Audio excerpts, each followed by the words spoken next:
ತ್ರಿವೇಣಿ ಯಮಘಶ್ರೇಣಿ ಕೃಪಾಣಿ ಮುಕ್ತಿಕಾರಿಣಿ ಮಮಾನಿಹಿತ ಮಾತಹ್ಯ ಇಮಾನೀಂ ಅಂಶುಮಾನಿಮ ಪ್ರಯಾಗ ಮಾಧವೋ ಭೂಯ ದಯಾ ವಾರನಿಧಿ ಹೃದಯ ಪ್ರಕೃಷ್ಟ ಯಾಗ ಸದೃಶಿ ಸುಕೃದ್ಯಸ್ಯ ಹಿ ಸಂಸ್ಮೃತಿ.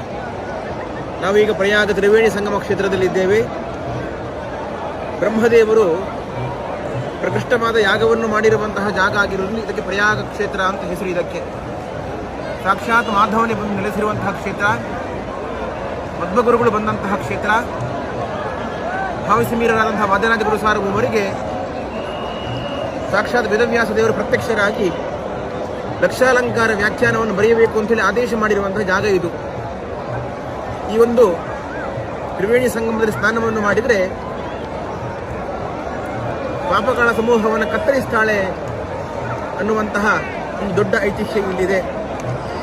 ಈ ಕ್ಷೇತ್ರಕ್ಕೆ ಬಂದು ಮಾಧವನ ಸ್ಮರಣೆಯನ್ನು ಮಾಡಿದರೆ ಅಶ್ವಮೇಧ ಯಾಗವನ್ನು ಮಾಡಿದ ಪುಣ್ಯ ಉಂಟು ಅಂತ ಹೇಳ್ತಾರೆ ವಾದಿರಾಜರು.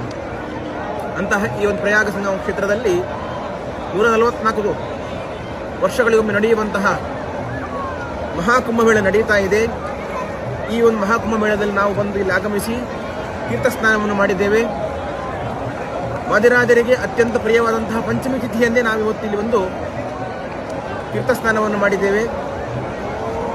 ಎಲ್ಲ ಭಕ್ತರಿಗೂ ಶ್ರೇಯಸ್ಸಾಗಬೇಕು, ಲೋಕಕ್ಕೆ ಕಲ್ಯಾಣ ಆಗಬೇಕು ಅಂತೇಳಿ ಈ ಸಂದರ್ಭದಲ್ಲಿ ಭಗವಂತನಲ್ಲಿ ಗುರುಗಳಲ್ಲಿ ವಿಶೇಷವಾಗಿ ಪ್ರಾರ್ಥನೆಯನ್ನು ಮಾಡಿದ್ದೇವೆ.